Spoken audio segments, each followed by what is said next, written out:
Gagabihin na nang makauwi si Alexander, ang lalaking tinagurian niyang Mr. Arrogant, dala ang karaniwang malamig na aura na tila kayang pagyeluhin ang buong bahay. Bahagya itong natigilan nang madatnan siya sa sala.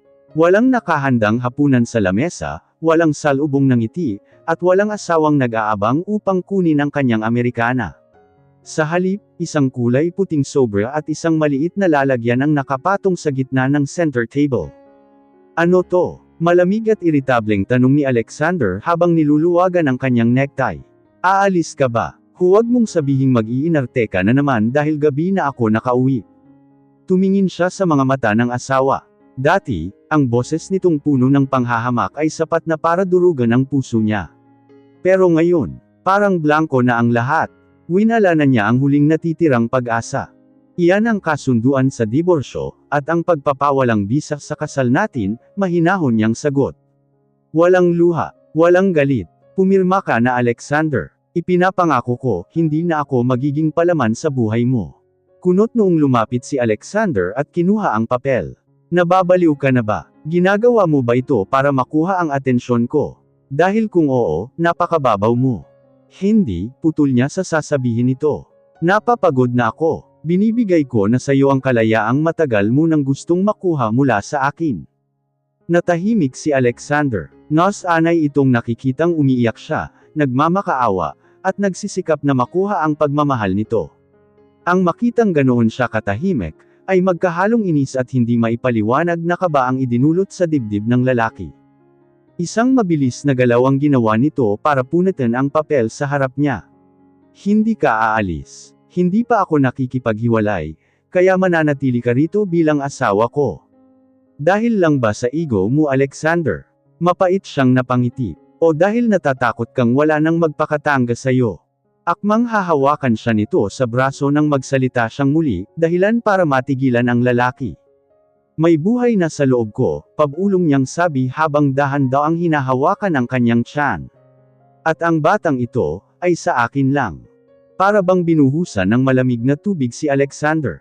Dahan-daang bumaba ang tingin nito sa maliit na lalagyan sa mesa, isang pregnancy test na may dalawang malinaw na pulang linya.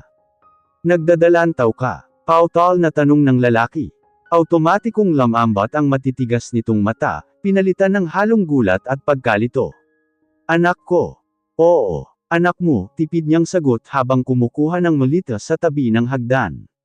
Pero huwag kang mag-alala. Hindi ko gagamitin ang batang ito para itali ka sa akin. Matagal mo nang ipinamukha sa akin na hindi mo ako mahal, kaya hindi ko hahayaang lumaki ang anak ko sa bahay na puno ng lamig at galit. Teka, hindi ka pwedeng umalis nang dala ang anak ko. Mabilis siyang hinawakan ni Alexander sa palso, ngunit sa pagkakataong ito, wala na ang dating di makapantay na yabang sa boses nito. May bahid na iyon ng takot. Tiningnan niya ang kamay nitong nakahawak sa kanya, at marahang inalis iyon.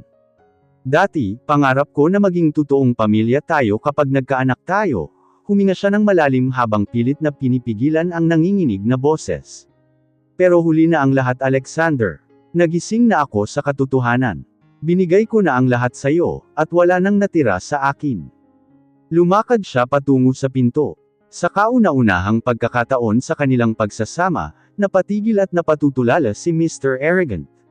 Nakatayo lang ito sa gitna ng malawak at malamig na bahay, hawak ang pinunit na papel, habang pinapanood ang babaeng matagal niyang pinalayo, na tuluyan ang naglakad palabas ng kanyang buhay. Bumukas ang malaking pintuan ng mansyon, at tuluyang lumabas si Elena. Ang malamig na hangin ng gabi, ay dumarating na tila gumigising sa kanyang tulog na kaluluwa.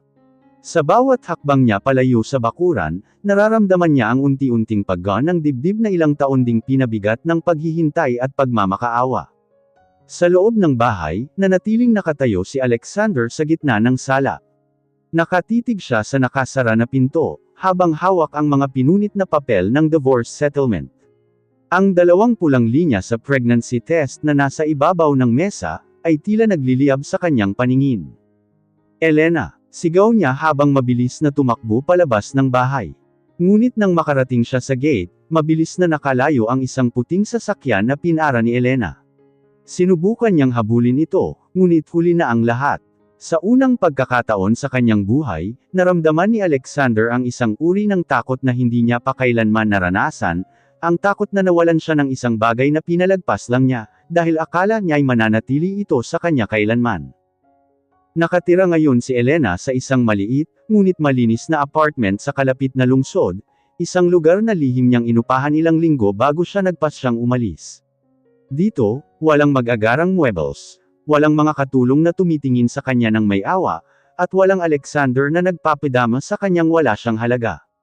Habang nakahiga sa kama, hinawakan niya ang kanyang tiyan. "Patawarin mo ako anak," pabulong niyang sabi habang nangingilid ang luha. "Hindi ko naibigay sa iyo ang kumpletong pamilya. Pero ipinapangako ko, hindi ka lalaki sa isang tahanang puno ng galit at lamig." Samantala, sa mansyon ng mga ilustra, hindi makatulog si Alexander.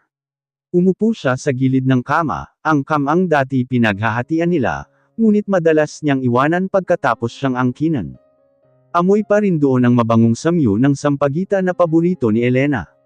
Bawat sulok ng bahay ay nagpapaalala sa kanyang asawa, ang kape na laging nakahanda tuwing umaga, ang mga basahan na laging malinis, at ang tahimik na paghihintay nito sa kanya gabi-gabi.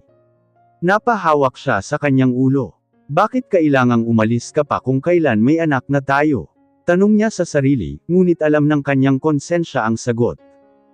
Kinabukasan, agad na ipinatawag ni Alexander ang kanyang pinagkakatiwalaang matador at investigator.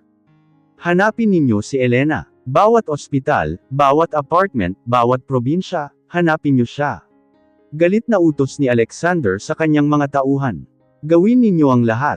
Ayokong makarinig ng balitang hindi niyo siya mahanap." "Opo, Don Alexander. Sisimulan agad namin ang paghahanap," sagot ng investigator bago mabilis na lumabas. Pumunta si Alexander sa kanyang opisina sa kumpanya, ngunit hindi siya makapagtrabaho ng maayos. Sa tuwing titingin siya sa mga babasahin, ang mukha ni Elena na may halong dusa at kawalan ng pag-asa ang nakikita niya. Ang dating lalaking matigas ang puso, suplado, at walang pakialam sa damdamin ng iba, ay biglang nagiging balisa at hindi mapakali. Mapait na napatawa si Alexander sa kanyang sarili. "Kailangan ko ba talaga siya, o ang anak ko lang ang dahilan?" Naging tahimik ang mga unang buwan ni Elena sa kanyang bagong buhay. Nagtrabaho siya bilang isang freelance graphic designer mula sa bahay, upang makapag-ipon para sa darating na sanggol. Nakahanap din siya ng panibagong kaibigan, si Marco, isang mabait na doktor sa lokal na klinika, na laging tumutulong sa kanyang check-up. "Maayos ang lagay ng baby mo, Elena." Malakas ang kanyang tibok ng puso, nakangiting pahayag ni Marco habang nakatitig sa monitor ng ultrasound. Napangiti si Elena at napaluha sa kagalakan. "Salamat Doc Marco, siyang tunay na lakas ko ang batang ito. Huwag ka nang mag-alala. Gagawin ko ang lahat para siguraduhing ligtas kayong dalawa," sagot ni Marco nang may tapat na pagmamalasakit. Hindi alam ni Elena na nakasubaybay na ang mga tauhan ni Alexander sa kanyang bawat galaw. Isang hapon, habang palabas si Elena ng klinika kasama si Marco na nag-aalok na ihatid siya, isang itim na SUV ang huminto sa kanilang harapan. Bumaba mula rito si Alexander, mas bagsak ang katawan, may itim sa ilalim ng mga mata, ngunit naroon pa rin ang makapangyarihang tindig nito. Nagpantay ang tingin ng dalawang lalaki. Elena, malamig ngunit may halong panginginig na boses ni Alexander habang lumalapit sa kanila. "Umuwi ka na. Sapat na ang pagrerebelde mo." Tumingin si Elena sa kanya nang walang katiting na takot. "Wala na akong uuwi ang bahay kasama ka, Alexander. Magkapirmahan na lang tayo ng papel." Galit na tumingin si Alexander kay Marco. "Sino ang lalaking ito? Ito ba ang dahilan kung bakit mo ako iniiwan? Dahil may iba ka na." Isang malakas na sampal ang ibinigay ni Elena kay Alexander na ikinagulat ng huli. "Huwag mong ipasa sa akin ang pambababoy na sanay mong gawin, Alexander." Galit na sabi ni Elena. "Naparito lang si Doc Marco para tulungan ako. Huwag mo siyang idamay sa kagagawan mo." Napatigil si Alexander. Hawak ang kanyang pisngi, naramdaman niya ang matinding hiya at sakit. Dati-rati, ni hindi makatingin ng diretsyo si Elena sa kanyang mga mata tuwing galit siya, ngunit ngayon ay may lakas na itong labanan siya. "Umalis ka na, Alexander," sabi ni Elena sa mas mahinahong tono. Pakiusap, ibigay mo na sa akin ang kapayapaan na itinanggi mo sa akin noong magkasama pa tayo. Hindi pwedeng umalis ka lang ng basta-basta dala ang anak ko. Giit ni Alexander, pilit na pinaninindigan ang kanyang pagiging Mr. Arrogant. Kailangan niyang lumaki sa pamilya ng mga ilustre. Anak ko ito, malinaw na tugon ni Elena. Ipinagkait mo sa akin ang pagiging asawa, huwag mong ipagkait sa akin ang pagiging ina. Kung gusto mo lang ang bata dahil sa pangalan mo, mas mabuting huwag mo na siyang kilalanin. Pumasok si Elena sa kotse ni Marco, at mabilis silang umalis, naiwan si Alexander na nakatayo sa gitna ng daan, walang nagawa at lubos na nasaktan. Umuwi si Alexander sa kanyang malaking mansyon. Sa kauna-unahang pagkakataon, naramdaman niya ang matinding pangungulila. Pumasok siya sa kwarto ni Elena, ang kwartong bihirang pasukin noong naruroon pa ito. Sa ibabaw ng mesa, nakita niya ang isang lumang tala-arawan ni Elena. Dahan-dahan niya itong binuksan, at binasa ang mga nakasulat. 12 ng Oktubre, dumating si Alexander na galit na naman. Ginawan ko siya ng paborito niyang sopas, pero itinapon niya lang sa lababo. Masakit, pero mahal ko siya. Aasa pa rin ako na balang araw, makikita niya rin ang halaga ko. 4 ng Enero, inangkin niya ako kagabi. Walang halik, walang yakap, walang tamis, puro galit lang. Pero bakit kahit ganito, umaasa pa rin ako na mamahalin niya ako. 20 ng Hunyo, pagod na ako. Ang sakit-sakit na, hindi ko na kaya. Bawat salitang nababasa ni Alexander, ay parang punyal na sumasaksak sa kanyang puso. Tumulo ang mga luha sa kanyang mga mata, luha ng matinding pagsisisi. Na-realize niya kung gaano kasakit at kabagsik ang ginawa niya sa babaeng wala namang ginawa, kundi ang mahalin siya. Simula ng araw na iyon, nagbago ang kilos ni Alexander. Hindi na siya ang arroganting negosyante na walang pakialam sa mundo.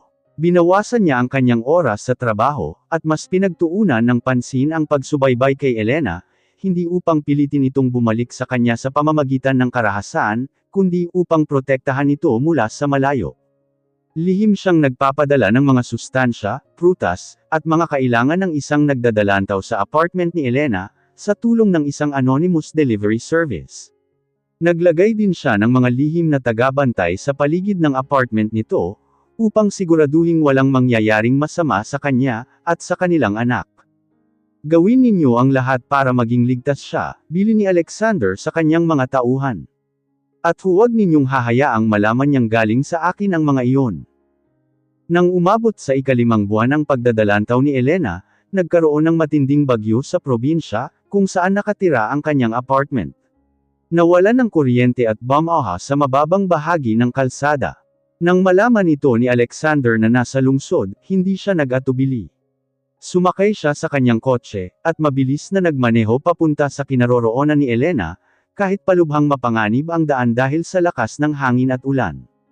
Nang makarating siya sa apartment, nakita niyang nakatayo si Elena sa may beranda, nanginginig sa lamig habang humihingi ng saklolo, dahil nasira ang bubong ng kanyang inuupahang bahay at pumasok ang tubig baha. Elena, sigaw ni Alexander habang lumulusong sa baha. Nagulat si Elena nang makita si Alexander na lumulusong sa tubig, upang marating siya. Balot ng putik ang mamahaling damit ng lalaki, ngunit wala itong pakialam. Mabilis siyang inakyat ni Alexander, at binuhat ng paitaas upang ilayo sa tubig. Anong ginagawa mo rito? Tanong ni Elena habang nanginginig sa lamig at gulat. Inililigtas kita. Kayo ng anak natin. Sagot ni Alexander habang balot ng pag-aalala ang kanyang mukha. Huwag ka nang magsalita, kailangan kitang maidala sa ligtas na lugar. Binuhat siya ni Alexander patungo sa kanyang sasakyan, at mabilis na pinalitan ng tuyong kumot ang basang katawan ni Elena. Isinakay niya ito at dinala sa pinakamalapit na ligtas na hotel sa bayan. Sa loob ng kwarto ng hotel, maingat na inalagaan ni Alexander si Elena. Pinunasan nito ang kanyang paa, pinainom ng mainit na tsaa, at ibinalot sa makapal na kumot, mga bagay na hindi kailanman naisip ni Elena na magagawa ng isang Alexander Ilustra. Tumingin si Elena kay Alexander, habang nakaupo ito sa tabi ng kama, basang-basa at nanginginig din sa lamig, ngunit nakatitig lang sa kanya ng may matinding pag-aalala. Bakit mo ginawa to? Mahinang tanong ni Elena. Pwede ka namang mamatay sa daan dahil sa bagyo. Mabigat na huminga si Alexander, at hinawakan ang kamay ni Elena. Sa pagkakataong ito, hindi pumalag si Elena. Dahil kung may mangyayaring masama sa iyo o sa anak natin, mas mabuti pang mamatay na lang din ako, pabulong na sabi ni Alexander. Nabasa ko ang diary mo, Elena. Na-realize ko kung gaano ako kabasura. Sobrang yabang ko, akala ko hawak ko ang lahat, pero ang totoo, nawala sa akin ang tanging bagay na tunay na mahalaga. Napatitig si Elena sa kanya. Mahalaga, ngayon mo lang ba naisip yan dahil buntis ako? Hindi, umiling si Alexander habang tumutulo ang luha sa kanyang mga mata. Naisip ko iyon noong gabi na tumalikod ka, at lumabas sa pinto. Na-realize ko na ang buhay ko nang wala ka, ay walang kwenta. Patawarin mo ako, Elena, pakiusap, patawarin mo ako. Bagamat nakikita ni Elena ang katapatan sa mga mata ni Alexander, hindi ganoon kadaling burahin ang mga taon ng sakit at pambabaliwala. Hindi sapat ang humingi ng tawad, Alexander, malungkot na tugon ni Elena habang inilalayo ang kanyang kamay. Ang sugat na ginawa mo sa puso ko ay napakalalim. Hindi ito gagaling sa loob lang ng isang gabi, dahil lang sa iniligtas mo ako. Nanggaling ang lungkot sa mukha ni Alexander, ngunit tumungo siya. Naiintindihan ko, hindi ko hinihiling na patawarin mo ako agad, o bumalik ka sa akin ngayon. Ang tanging hinihiling ko lang, hayaan mo akong patunayan sa'yo na nagsisisi ako. Hayaan mo akong alagaan ka at ang anak natin. Pinag-isipan ni Elena ang sinabi ng lalaki. Sa huli, pumayag siyang manatili muna sa isang bahay na pagmamay-ari ni Alexander, sa malapit na lungsod upang maging ligtas ang kanyang pagdadalantaw, ngunit sa isang bagay, maghiwalay pa rin sila ng kwarto at walang pilitang mangyayari. Lumipas ang mga buwan. Araw-araw, pinatutunayan ni Alexander ang kanyang pagbabago. Siya mismo ang nagluluto ng pagkain para kay Elena, nagbabasa ng mga libro tungkol sa pag-aalaga ng buntis, at sumasamang palagi sa mga check-up nito, kahit pa marami siyang kailangang asikasuhin sa kumpanya. Ikinagulat ng mga empleyado ni Alexander, ang malaking pagbabago ng kanyang ugali. Mula sa pagiging suplado at nakakatakot na boss, naging mas mahinahon at maunawain ito. Ngunit dumating ang panibagong pagsubok sa kanilang buhay. Ang dating kasintahan ni Alexander, si Chloe, isang kilalang modelo na pinalayas niya noong malaman niyang ginagamit lang nito ang kanyang pera, ay nalaman ang tungkol sa pagdadalantaw ni Elena. Pumunta si Chloe sa bahay habang wala si Alexander upang guluhin si Elena. Akala mo ba talaga mamahalin ka ni Alexander? Galit at mapait na sabi ni Chloe, habang nakatitig sa lumalaking tiyan ni Elena. Kinasundo lang kayo. Ginagamit ka lang niya dahil sa batang iyan. Pagkatapos mong manganak, itatapon ka rin niya tulad ng ginawa niya sa akin. Naramdaman ni Elena ang matinding kaba, at panginginig ng kanyang katawan. Ang mga salita ni Chloe, ay pumukaw sa kanyang mga purong takot na pilit niyang itinatanam sa kanyang isip. Umalis ka rito, matapang na sabi ni Elena, habang hawak ang kanyang tiyan. Wala kang karapatang pumasok sa bahay na ito. Talaga. Titingnan natin kung hanggang kailan kakakayanin ni Alexander. Pilit na itinulak ni Chloe si Elena. Sa kabutihang palad, mabilis na nakapasok si Alexander sa bahay, at nakita ang nangyayari. Agad niyang pinalayo si Chloe, at hinawakan si Elena na muntik ng matamba. Sino ang nagbigay sa iyo ng karapatang pumasok dito, at hawakan ang asawa ko? Galit na sigaw ni Alexander kay Chloe. Ang kanyang boses ay punong-puno ng galit, na hindi pa kailanman nakikita ni Chloe. Alexander, nag-aalala lang ako sa'yo. Ginagamit ka lang ng babaeng iyan para sa pera mo. Depensa ni Chloe. Manahimik ka, sigaw ni Alexander. Si Elena ang legal kong asawa, at ang babaeng mahal ko. Kung hahawakan mo pa siya ulit o lalapitan, sisiguraduhin kong mawawalan ka ng lahat sa industriyang ginagalawan mo. Lumayas ka rito. Natakot si Chloe sa banta ni Alexander, kaya mabilis itong tumakbo palabas ng bahay. Nang makalabas si Chloe, agad na humarap si Alexander kay Elena, puno ng pag-aalala ang kanyang mga mata. Elena, maayos ka lang ba? May masakit ba sa'yo? Ang bata. Tumingin si Elena sa kanya, at sa unang pagkakataon, nakita niya ang tunay na pagmamahal, at takot sa mga mata ng lalaking minsan niyang tinawag na Mr. Arrogant. Niyakap ni Alexander si Elena ng napakahigpit, ngunit maingat. Patawarin mo ako kung pinatunayan ko pa sa'yo na hindi kita kayang protektahan. Patawarin mo ako. Naramdaman ni Elena ang init ng yakap ni Alexander, at ang mabilis na tibok ng puso nito. Dahan-dahan niyang itinaas ang kanyang mga kamay, at yamakap din pabalik sa lalaki. Narinig ko ang sinabi mo kay Chloe, pabulong na sabi ni Elena. Totoo ba iyon? Mahal mo ba talaga ako, o ginagawa mo lang ito dahil sa bata? Inilayo ng kaunti ni Alexander si Elena, at tiningnan ito ng diretsyo sa mga mata. Mahal kita Elena. Mahal na mahal kita, matapat na sabi ni Alexander. Na-realize ko yun noong wala ka na sa tabi ko. Ang batang ito ay ang simbolo ng ating pag-ibig, pero ikaw ang buhay ko. Kung kailangan kong lumuhad sa harap mo araw-araw, para lang paniwalaan mo ako, gagawin ko. Dumating ang ika-9 na buwan ng pagdadalantaw ni Elena. Isang gabi habang naghahanda ng hapunan si Alexander, biglang naramdaman ni Elena ang matinding sakit sa kanyang tiyan. Alexander, ang bata, mangganganak na ako. Sigaw ni Elena habang hawak ang kanyang tiyan. Mabilis na ibinagsak ni Alexander ang kanyang hawak, at itinakbo si Elena sa ospital. Sa buong biyahe, hawak-hawak niya ang kamay ni Elena, habang nagdarasal ng Tim, isang bagay na hindi niya kailanman ginawa noon. Sa delivery room, hindi iniwan ni Alexander ang tabi ni Elena. Hawak niya ang kamay nito, habang buong lakas na umira ang kanyang asawa. Kaya mo yan, mahal ko. Nandito lang ako, hindi kita iiwan, pampalakas loob na sabi ni Alexander habang lumuluha. Pagkalipas ng ilang oras na paghihirap, narinig ang malakas na iyak ng isang sanggol sa loob ng silid.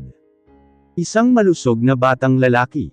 Pahayag ng doktor, habang inilalagay ang sanggol sa dibdib ni Elena. Umiyak si Elena sa labis na kagalakan, nang makita ang kanyang anak.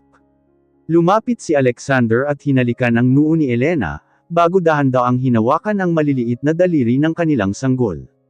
Salamat Elena, salamat sa napakagandang regalong ito, pabulong na sabi ni Alexander, habang tumutulo ang mga luha sa kanyang pisngi. Pangako, magiging mabuting ama at asawa ako para sa inyo.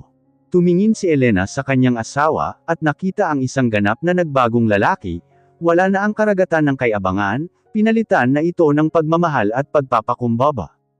Pagkalipas ng ilang buwan, naging masayang pamilya sina Alexander, Elena, at ang kanilang anak na pinangalanan nilang Nathaniel. Bumalik sila sa mansyon ng mga ilustra, ngunit sa pagkakataong ito, ang bahay ay puno na ng ingay, halakhak, at pagmamahalan. Isang gabi, habang mabilis na natutulog si Nathaniel sa kanyang duyan, inimbita ni Alexander si Elena sa beranda ng bahay. May inihanda siyang simpleng dinner sa ilalim ng mga bituin. Kinuha ni Alexander ang isang maliit na lalagyan mula sa kanyang bulsa, at lumuhad sa harap ni Elena. Elena, noong ipinagkasundo tayo ng ating mga magulang, hindi ko ibinigay sa'yo ang wedding ring na nararapat sa'yo. Ipinagkait ko sa'yo ang pagmamahal na dapat mong naramdaman mula sa unang araw, sabi ni Alexander habang nakatingin ng tapat sa kanya. Ngayon, humihingi ako sa'yo ng panibagong pagkakataon. Elena, gusto mo bang maging asawa ko ulit, sa pagkakataong ito, out of love and not duty? Umiyak si Elena sa labis na kaligayahan. Ang pangarap na matagal niyang iningatan sa kanyang puso, ang mahalin siya ng lalaking kanyang pinakasalan, ay wakas na nagkatotoo. Oo Alexander, pumapayag ako, nakangiting sagot ni Elena. Isinuot ni Alexander ang mamahaling singsing sa daliri ni Elena, at mabilis siyang itinayo upang halikan sa mga labi, isang halik na puno ng pagmamahal, respeto, at pangako ng panghabambuhay na pagsasama. Wala na si Mr. Arrogant. Ang natira na lamang ay ang isang lalaking natutong magmahal ng tapat, dahil sa kabutihan at katatagan ng kanyang asawa. At sa kabila ng lahat ng sakit at pagsubok na kailangang daanan, natagpuan din ng kanyang puso ang tahanan na matagal na niyang hinahanap, sa piling ng kanyang pamilya. Hindi nag-aksaya ng panahon si Alexander.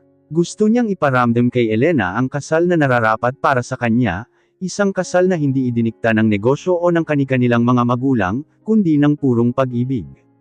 Sa isang pribadong dalampasigan, habang lumulubog ang araw, muling naglakad si Elena sa altar.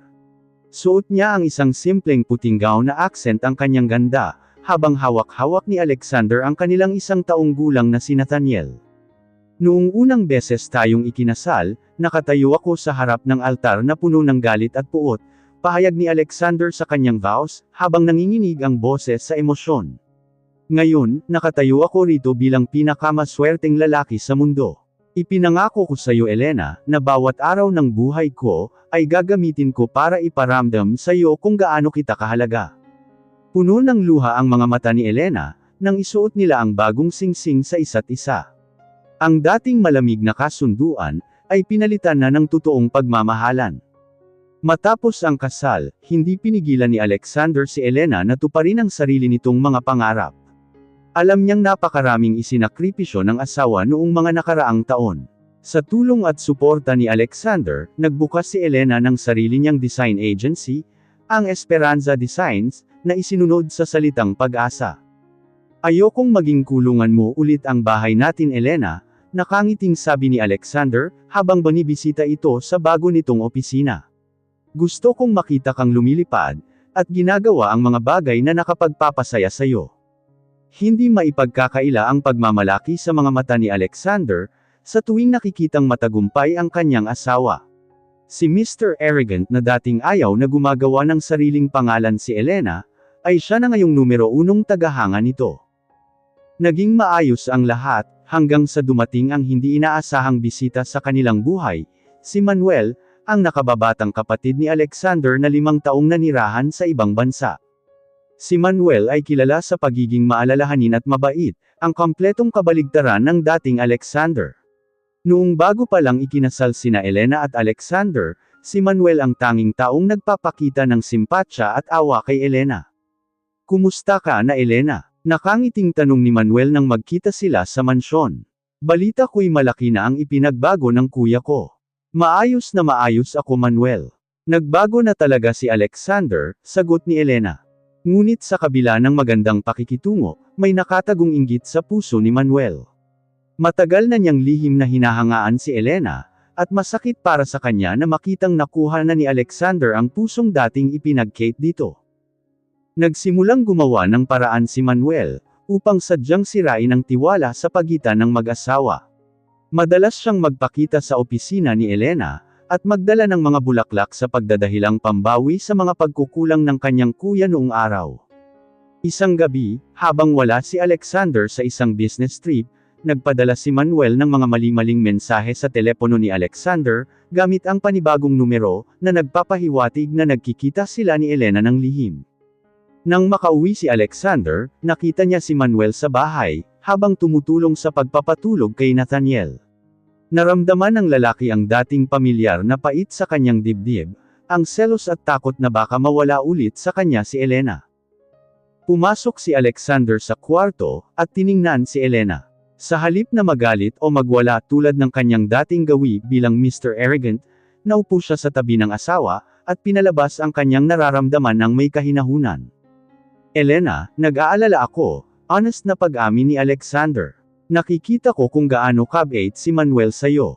At natatakot ako na baka maisip mo na mas nararapat siya para sa'yo kaysa sa akin." Napatitig si Elena sa kanyang asawa, at dahan-daang napangiti. Kinuha niya ang mga kamay ni Alexander at hinaplos ito.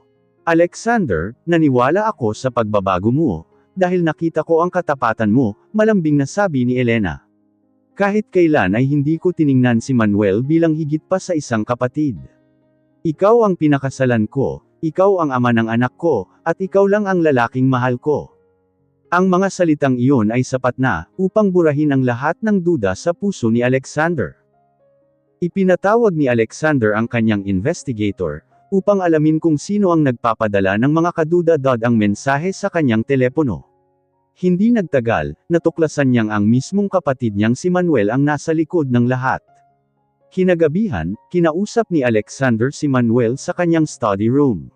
"Bakit mo ginagawa ito, Manuel?" malamig na tanong ni Alexander, habang inilalapag ang mga patunay sa mesa. Napasandal si Manuel at napatawa ng mapait. "Dahil hindi ka nararapat para sa kanya. Sinaktan mo siya ng ilang taon, kuya. Tapos ngayon, parang wala lang. Bakit ikaw pa rin ang pinili niya, matapos ang lahat ng ginawa mo?" "Dahil natuto akong magpakumbaba at magmahal ng totoo," sagot ni Alexander nang may kaunting lungkot. Inamin ko ang mga pagkakamali ko, at pinagsikapan kong magbago. Kung mahal mo talaga si Elena bilang pamilya, hayaan mo siyang maging masaya sa buhay na pinili niya. Hinding-hindi malilimutan ni Manuel ang mahinahong tugon ng kanyang kuya.